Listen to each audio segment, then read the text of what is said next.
What is going on, everyone? I cannot believe the Philadelphia Phillies actually won that game. I have no idea how they won this series, to be honest with you. Jean Segura comes up clutch. Zack Wheeler was dominant. This man is giving you legitimate Cy Young type numbers. Now, the problem is you have a gentleman by the name of Jacob deGrom that's putting up numbers that doesn't even make sense to human beings. Not even anyone on earth can even imagine putting together a display like Jacob deGrom. But when you analyze Zack Wheeler for what he has done this season, it's outrageous. It's something that I would have never anticipated seeing, him being this lethal, this elite, this dynamite over and over and over and over and over again. When you look at his game log and you look at his innings pitched and you look at his strikeouts and you look at his whip and you look at his ERA and you look at everything, this guy is a masterful pitcher right now. The fastball, he's giving you 99. Good luck. By the way, I might just call him Zack 02 Wheeler at this point, because every time you're at the dish and you're up there, you're down 0-2 with the blink of an eye. And when you pitch ahead and when you have the repertoire that Zack Wheeler has, you're screwed. You're done. Your ass is walking right back to the dugout, sad as can be, because you just struck out again. You can't do anything when you give Zack Wheeler the upper hand. Hell, 0-1 is a tough spot to be in. Imagine being down 0-2. Good luck. So you got that 99-mile-per-hour fastball, the use of the sinker. Oh, the curveball. Oh, the slider. And just to sprinkle in the changeup. Just, there it is. Here it is. There it is.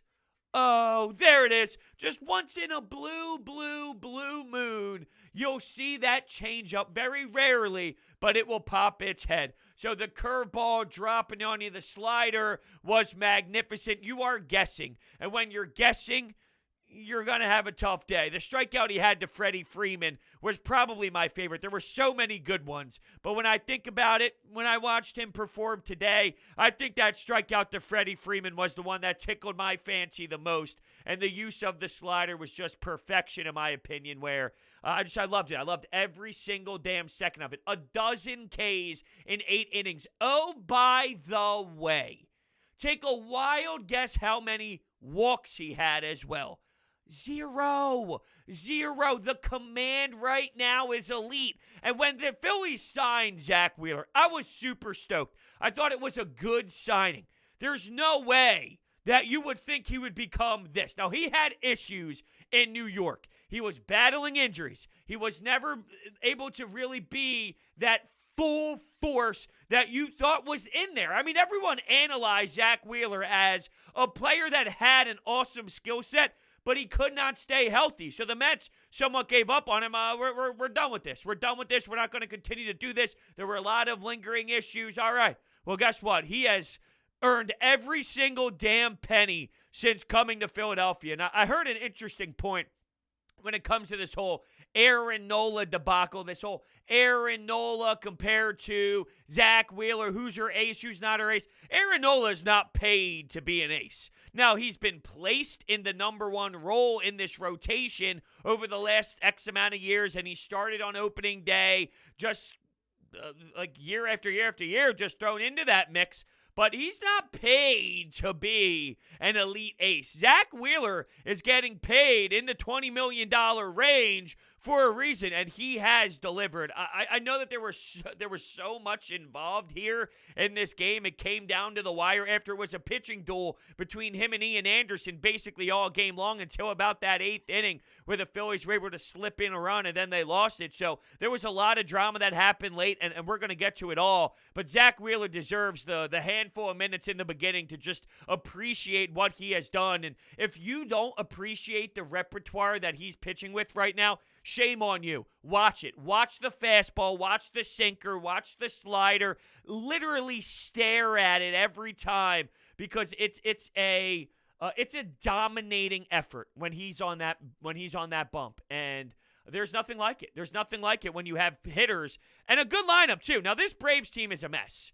I think everybody can pretty much admit that this Braves team is all over the map.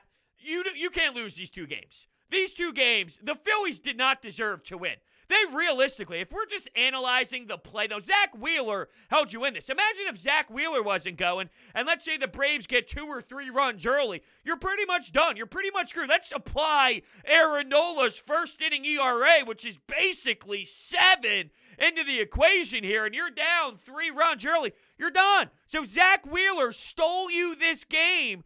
It would have been a lot worse. That Odubel situation in the 8th where he ended up hitting the top of the fence, which, by the way, whoever designed Citizens Bank Park should be in jail. They honestly deserve to spend years, maybe even a death sentence for putting that fence over in right field. How many times have the Phillies been abused and been at the worst end of that stupid-ass fence? And should he have been on third? Maybe. And can you have the conversation about this team maybe not being in the best positions possible? A few games ago, Rhys Hoskins probably should have been on third, but instead it was a double. It was the play where Jankowski ended up getting stuck in between second and third. That whole nightmare. He probably should have been on third. There's something to be said about the guys not getting to their max basis during a hit, and that is an issue. That's a culture problem. Apparently, there's no denying that, because it's not just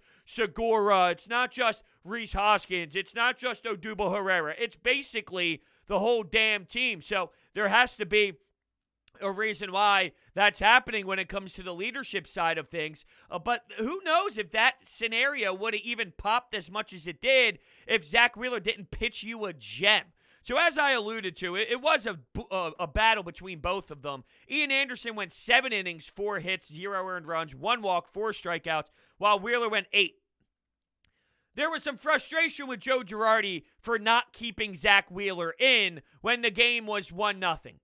I don't have a problem with Zack Wheeler going back out for the 9th, and quite frankly, I don't have a problem with going to your closer.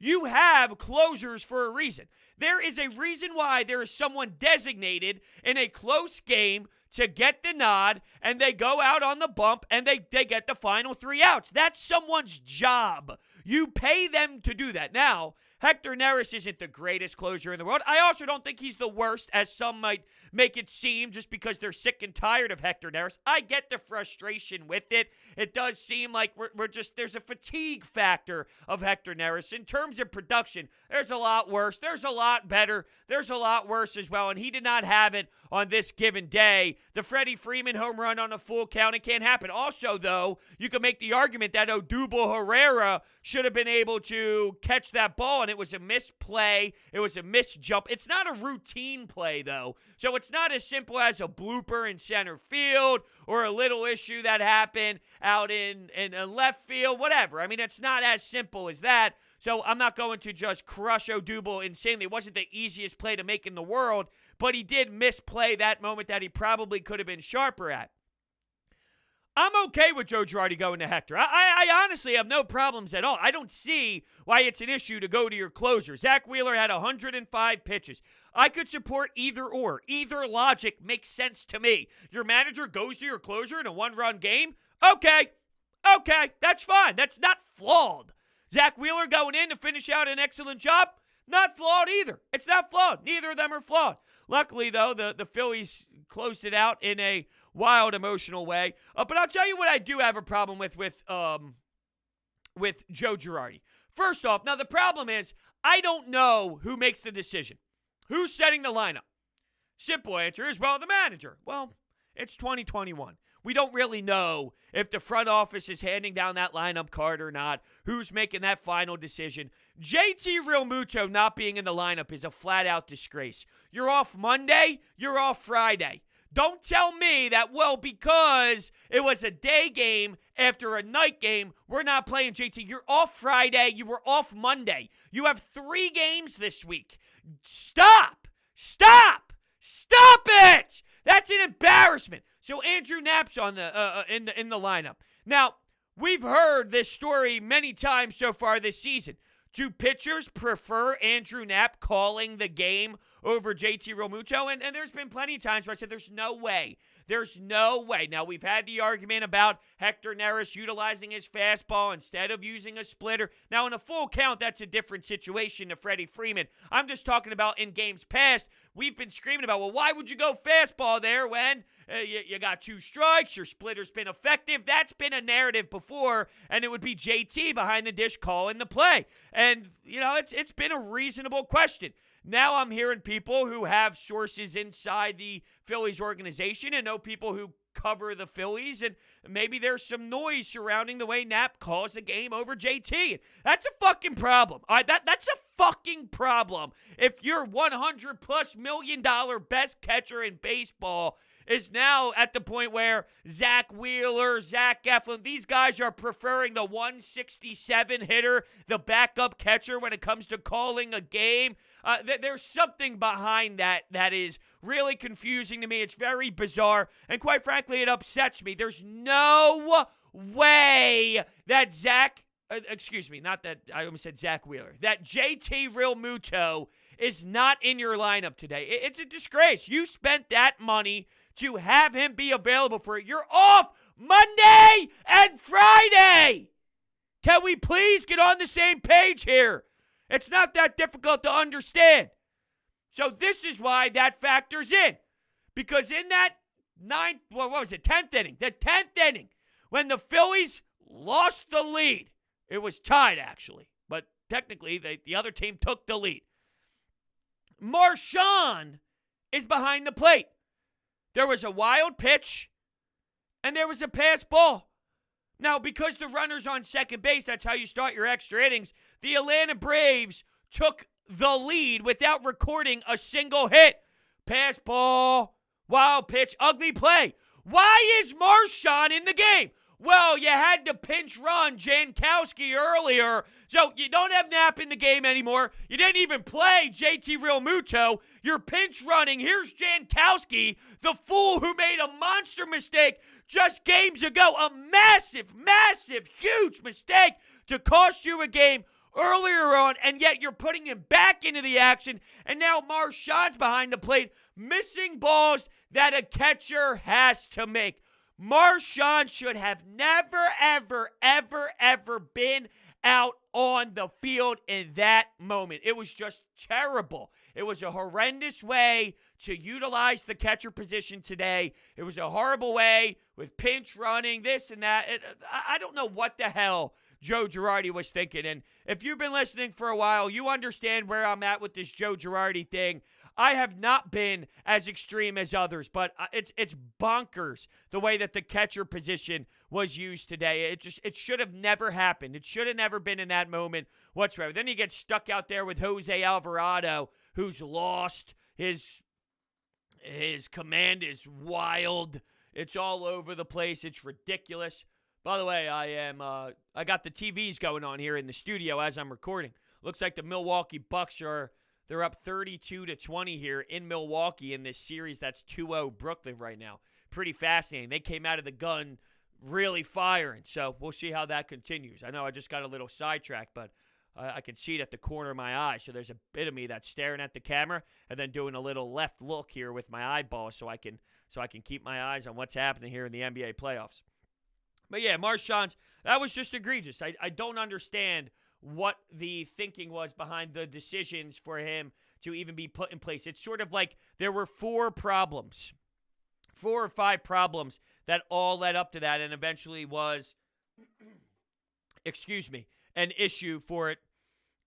It's just ridiculous. At one point, Alvarado threw 7 straight balls before the wild pitch where Atlanta took a 2-1 lead. It eventually became a 3-1 lead, and the Phillies looked dead in the water, right?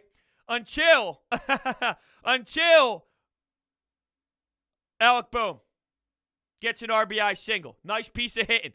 I'm taking the littlest things out of the Alec Bohm play as of late. If it's just a dinky hit, if it's a little single, if it's a little this, if it's a little that, I don't care. I need to get this kid back to playing the form of baseball that we know he can. We need to see him improve and be an important piece to the puzzle here. Someone that can come up big, come up in clutch moments, have a lot of confidence. Well, him and Odubel Herrera, with multiple strikes on them, delivered in a big moment. You're down. You need help. Odubel already went through a great moment in the 8th, but also it was a good moment that had some ugly stains on it because he didn't hustle and he admired the play. He was somewhat galloping very slowly, admiring the hit as if it was a home run, and it wasn't. So it was a great play, but it had an ugly stain on it. Jean Segura did deliver a hit down the third base sign. Once again, the Braves trying to do their best Alec Bohm impression with some horrendous defense that allowed Odubel Herrera to get that 1-0 lead in the 8th inning. Then he had the misplay at the wall, and now he's putting together an at-bat with a couple strikes on him, delivering. And from there, Jean Segura, man, this pitch was crushed. It was a hanging pitch. I cannot believe that didn't leave the ballpark. But I'll tell you another thing about Jean Segura, because there's been a lot of hate on Jean Segura, and it's because he's not the 100% effort guy, and maybe he gives you 90% sometimes or 85%. I said it a billion times with Segura. The overreaction to him is absurd. He's the scapegoat. He's the guy. Jean Segura is the guy. Joe Girardi wants to get into his face, this and that. Everyone yells at Jean Segura as if the problem on this team is Jean Segura. Jean Segura has been unreal this season. Jean Segura has been incredible at the dish. This team lacks offense. I don't think that that's breaking news. I think everyone can agree with me that this team needs more at the plate. Essentially, Jean Segura has been your most consistent player offensively all season long. He is the number one scapegoat because sometimes mistakes happens out there with him. Guess what? Mistakes happen with Alec Bohm every fucking day, and that goes on no one but Alec Bohm. Rhys Hoskins makes millions and millions and millions of errors every single day, but nobody blames him the same way they blame Jean Segura. Andrew McCutchen couldn't make a simple play to save his damn life earlier this season. And once again, it always came back to Jean Segura. I never understood the obsession with the problem with this team is Jean Segura. No way. There's 7 billion other issues with this team before Jean Segura. And sometimes he does make some boneheaded mistakes once in a blue moon, but all of his positives make up for that. And he made a great play defensively today, diving over to his left. The way that we look at it, it would be his right, but his left, gets up, throws a nice ball over to Rhys Hoskins. Just awesome. Ronald Torreyes, by the way, just plays a good, simple, solid defense, too. Sometimes he makes a play that is tough. He makes it look a little more simpler. He makes it look as not as brutal or not as hard, just based off of the way that he plays shortstop. He does play a nice shortstop. And I think I do also have to mention Luke Williams, by the way, who continues to just put the ball on the bat. Put the bat on the ball. Got another hit today. So Luke Williams clearly riding the high. In terms of using Neris or using Alvarado, going back to the Joe Girardi thing, I don't have a problem with the selections. Using Hector Neris is fine. I get the Alvarado thing. At some point, you want to take him out, but you have the lefty-lefty. Archie Bradley starts warming up. You're not going to bring a righty in or bring Archie Bradley in to face Freddie Freeman. And guess what? With JoJo Romero out and with Ranger Suarez throwing 3 innings yesterday, Alvarado's your lefty. That's a roster flaw. We've been screaming about it for how long? How many times have we been screaming that? Well, it doesn't make a lot of sense. You don't have lefties in this bullpen. There's not much there. Well, that's it. That's a roster problem. So you're somewhat stuck with them. You're somewhat stuck with them when that happens. What was that? Was that in the 10th inning? Was that in the 10th inning? I'm almost losing track of some of the innings, but regardless, when you had some of the lefty-lefty matchups, I mean, you kind of had to live with it in the later parts of the game there for sure. So yeah, I'm bothered with the decision of the Marchand, the way that the pinch runner was used with Andrew Knapp and JT Realmuto. I can't support that. That is absolutely absurd, and it's an issue. And to a degree, it's been a common theme. There's no denying it. There's this theme of the pinch runner and this and that, and this guy getting used here, and the double switch, and it's starting to have a toll on me that it's getting taken way out to an extreme. There was a time where I thought, all right, it would slow down and Joe would kind of get into a groove. Joe has not figured out his groove, and, it's the National League, Joe. It's the National League. All right, let's hear a word from my sponsors over at DraftKings. DraftKings Sportsbook is not only my favorite sportsbook, but also America's top-rated sportsbook. I love using DraftKings Sportsbook. It is easy to navigate, has plenty of instructions for new bettors, and nearly limitless ways to get in on all the action. My friends and family have been loving DraftKings Sportsbook, and I know you will too. Listen to this great offer. Download the top-rated DraftKings Sportsbook app now and use promo code Brodes when you sign up to turn $1 into $100 in free credits. Bet on any basketball team of your choice to win their next game, and if they do, you will claim $100 in free credits. That's promo code Brodes for a limited time, only at DraftKings Sportsbook. Must be 21 or older. Pennsylvania only. New customers only. Wager paid out inside credits. Restrictions apply. In partnership with Meadows Racetrack and Casino. See DraftKings.com/sportsbook for details. Gambling problem? Call 1-800-GAMBLER. All right, so we're going to go to the Anytime Hotline. Before we do, I think it should be pointed out, this team did not deserve to win the game. And I think a lot of that tells you where the Braves are. The Braves are dysfunctional as hell. They blew a game with Will Smith yesterday. Now they blow another game today. It should never happen. The Braves are a dumpster fire, and somehow, some way, the Phillies are in second place. Do they deserve to win this series? Absolutely not. I'm stunned. I really am. I'm in shock mode that we are discussing 2 series wins in a row. I don't think that this relates to winning baseball, and that's my problem. It's exciting. It's fun. You're in awe. You're in shock, and you enjoy that moment of Jean Segura running around the bases and saying things about Odubel afterwards, and you can laugh it off because, well, you won the baseball game, and it's an exciting time. The Citizens Bank Park goes crazy. The ballpark goes wild. All of that is an enjoyable moment, but the way that they play the game outside of Zack Wheeler, that's not a winning brand of baseball. And what does that mean against other teams? Well, the Yankees aren't the purest form of baseball either. Dodgers, San Francisco Giants, they have a tough stretch coming up. So I'm interested to see how they're going to play. Who are they on the road? And does this relate to anything? Did the Luke William walk-off dinger really spark something here? Or was this more of a product of your opponent and how bad they've been and how out of touch they have been to winning baseball as well? All right, with that being said, let's head on over to the Anytime Hotline. Wow! Do you believe that? I feel like I just went through every possible emotion you can with this team. Zack Wheeler, man, I feel like he was about to kill somebody in that locker room if they didn't win this game. Holy hell. Jean Segura, what do you have to say about him? He has been the best hitter on this team. I'll just come out and say it. He has. This was a series they had to have, and for once, I feel like this is like the first time. I don't even know what to say. They had to have it, and they finally got it.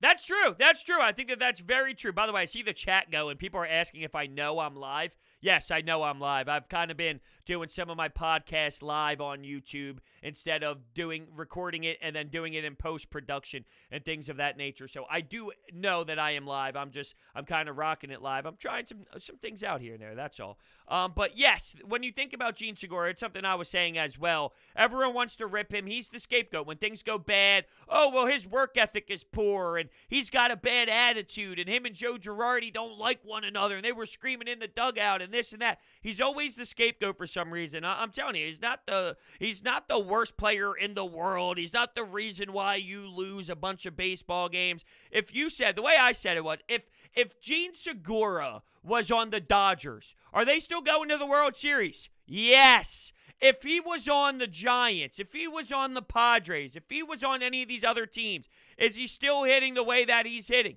Yes. The answer is yes. Jean Segura is still giving you this crazy play. So, by the way, Jean Segura was 3 for 5, and he's hitting .323 on the season. Can we stop with the slander? Odubel Herrera, 2 for 4. Here's your issue, though. Bryce Harper, 0 for 4. He's now batting .261. We really do need a rise and a spark out of our $330 million man. It is getting annoying, but I'm also patient with him. I know Bryce Harper has his hots and colds, and he went through a really weird start to the season with getting hit in the face and hit in the wrist and then missing time and going on the IL. And I think that naturally, as human beings, there is sort of a response to that where your body needs to kind of get back into gear, and this is part of that process. We want him to be superhuman. He's not superhuman. He struck out one time today and had a couple ground outs, a fly out. But your middle of the order, Harper, Hoskins, Kutch, all of them went 0 for 4. So while your first two guys are getting on base, Odubel went 2 for 4 and had a walk, and Jean Segura had 3 hits, your top dogs are getting on. Well, then after that, your middle of the lineup is struggling. Then after that, Luke Williams batting 6th was 1 for 4. And with all due respect to Luke Williams, when he's now batting 1, 2, 3, 4, 5. Okay, I'm just making sure that's batting 6th. You know, with all due respect, it's a little aggressive to expect that type of production from him so quickly. But he did have his one hit. But yeah, the middle of the order was not good enough. And that's kind of been a problem throughout. Just in general, this team's hitting and not getting the timely hits and not getting the top dogs producing fully. I'm not going to come on here and call this fan base out again, even though they truly deserve it, giving up when it was 3-1 after 2 pass balls, even though, like they say, winners never quit and quitters never win. But I'll give you guys a pass one time. I'll go on here and say we need to get more runs when Zack Wheeler's on the mound. I'll say Joe Girardi could be on the hot seat if he continues to botch the catcher position in the bullpen. And I'll also say, Brodes, how say you? I don't know if he botched the bullpen today. I don't think the decisions on who he used was a problem in the bullpen today at all. I think the catcher one was. And do I think Joe Girardi's going to get canned?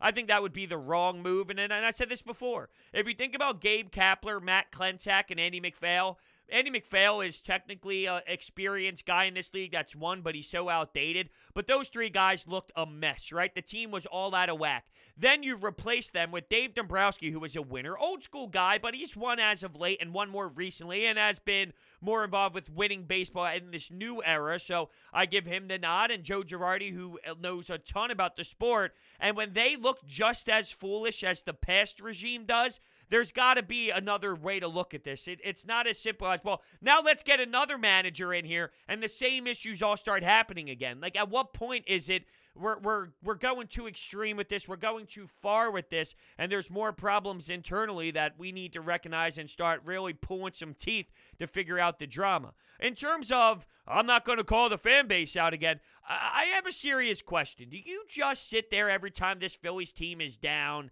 and think that, like, they're this amazing team that's so damn good that you feel so confident they're going to come back? They're under 500 for a reason. They are a bad baseball team. To this point, they have been a bad baseball team. It's crazy that they're flirting around 500 because they win and lose games like this. They don't win or lose normally. They win or lose in these extreme ups and downs and most absurd rides ever. So it feels way worse than what it is, or it feels better than what it is. But ultimately, this is not a good brand. So when they do go down 3-1 in the 10th inning and you don't feel good about it, that's okay. Honestly, I think that's normal. I think it's weird to feel so confident about this team when they're down all the time. I think that's weird. Why? Because they strike out a lot. Because they don't get a lot of production from the players they need to. Because they don't score a lot of runs. Because their bullpen isn't very good at times. Because their starting pitching sometimes sucks too. That's why. That's why. Do you want to know why? Because I just ran through it all. They don't get a lot of timely hits. Their starting pitching isn't always great. You got your Zack Wheeler and Zach Eflin, and everybody else is somewhat a flip of the damn coin. And by the way, I think they maneuvered through some of their starting pitchers for the weekend where Aaron Nola's going to go and Vince Velasquez, and they're pushing Spencer Howard to another series, if I read that correctly. I'll look that up as I continue to talk. But with this team, I can run you through 5 problems. 5 problems on why I feel that when they're down 3-1, they're not going to come back and win. And that's okay. Okay, so the Phillies have rearranged their rotations, according to Matt Gelb of The Athletic. For this weekend, Vinny V starts Saturday, Nola Sunday. Howard is in the dugout, not the bullpen today. Looks like he'll just start one of the games at Dodger Stadium instead of Aaron Nola. he ended up quote tweeting that and said, Spencer Howard will indeed start Monday at Dodger Stadium, said Joe Girardi. All right, let's go to the next call. Couple quick points here. First, if the Phillies are going to salvage any type of season, you look back at these last 2 wins and say, okay, this has to be your rallying point. That being said, I just can't see this team after getting through the Yankees series, playing the teams they're playing out west and getting on any kind of run. Number 2, Zack Wheeler has become this team's Kurt Schilling, what Schilling was at the end of his Phillies career. The guy goes out there, pitches his ass off, but has nothing to show for it for various reasons. Third and final, is there a team in baseball that gets more near homers than the Philadelphia Phillies? How many balls have hit the top of the wall at Citizens Bank Park and not made it over? It's just unbelievable to me. Yeah, that stupid fence over right field that's just sticking up above the wall has costed this team many, many home runs, and it's disturbing. And you're right, it does seem like it's happened recently a lot more and put a lot more stress on the topic of why the hell is that even there. Now, when it comes to the rallying, I agree with you. I don't think this is a winning version, a winning team, a winning style of play. I think that there's so many flaws with the roster, so many flaws with these players that this is exciting and it's cool, and you're going to get this through 162 where there's a couple games here and there that stand out and you get awesome moments. Like this Luke Williams story is more than just baseball, which makes you emotionally tied to this team a little bit more than you would without that happening. Luke Williams is up to bat. Is he going to get another hit? Is he not? Is he going to strike out? Is he going to get another homer? Is he going to get another chance to walk it off? Oh, that would have been amazing if he could. Back-to-back walk-offs by Luke Williams would be just something mind-blowing, right? So that would have been awesome. You're asking all these questions. So you're tied right now more emotionally because of a nice couple wins, but let's be realistic. It was not fantastic baseball. Now, in terms of Zack Wheeler, all right, he's got a 2.29 ERA. He has a .90 whip over 13 starts. And if you go through some of his other stretches, man, he's ridiculous.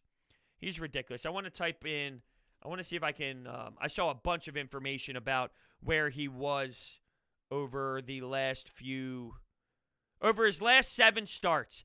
51 and 2/3 innings, 71 strikeouts to 6 walks, 8 earned runs. He leads the National League in innings pitched. That's because he's going deep into games, and he's very efficient with his pitches. Zack 0-2 Wheeler. Did you see how many 0-2 counts were in play? You're not going to be very successful if you're on the other side, if that's what you're going to get. All right? You're not putting yourself in a position to succeed. Let's take one more call. Brodes, just watch Hector give up another blown save. It seems like it happens every other day. I don't understand the Phil's fascination with this guy and why they think he's a legit closer. Seems like even if he does get a save, it's by the skin of his teeth, miracle. Should have been a disaster, but somehow wasn't. Gotta find someone better. Okay, well, sorry, it replayed a little bit. Let me be clear about the whole closure thing. All right, there really is not. To act as if there's 30 elite closers that are just shut down, major, just top of the top. There's very few of those guys. So can you do better than Hector Neris? Yeah, I think you could do better than Hector Neris. Are the Phillies obsessed with him? No, I don't think they're obsessed with him. I mean, you got to think about last year to this year and how many roles you needed to fill. You had to establish an entire new bullpen because last year was so damn historic. If you told me that we're going to bring in Archie Bradley, we're going to bring in Jose Alvarado, we're going to bring in, even though he's kind of been a dud, Brandon Kintzler, and we're going to have Sam Coonrod, and they bring in all these new roles to try and find a new identity with the bullpen, but they keep an average closer that they had last year.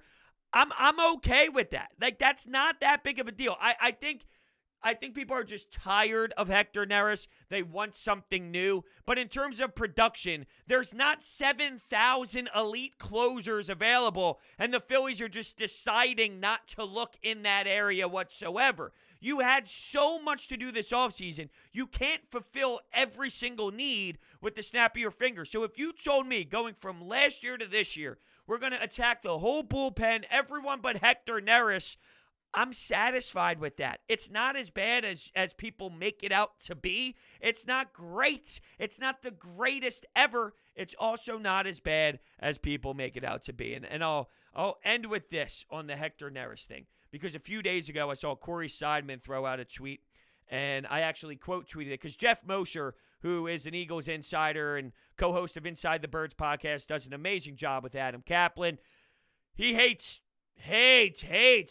despises Hector Neris. So I tweeted something at him the other day. Let me find this tweet. There's been a lot that we've been kind of tweeting over the last handful of days. Here we go. This is before today. Hector Neris has a 1.90 ERA, a 1.01 whip, and 11 strikeouts per 9 innings. The only 5 relievers in MLB history, the only 5 relievers in MLB who've match exceeded all 3 of those: Chapman, Hader, Kimbrel, Hendricks, Antone. So how about that? It's not as bad as people make it out to be. I'm just saying. So with that being said, thank you all so much for listening to this episode of Sports Talk with Brodes. Make sure you hit that subscribe button. Follow me on Twitter at Brodes81. I really appreciate it. And enjoy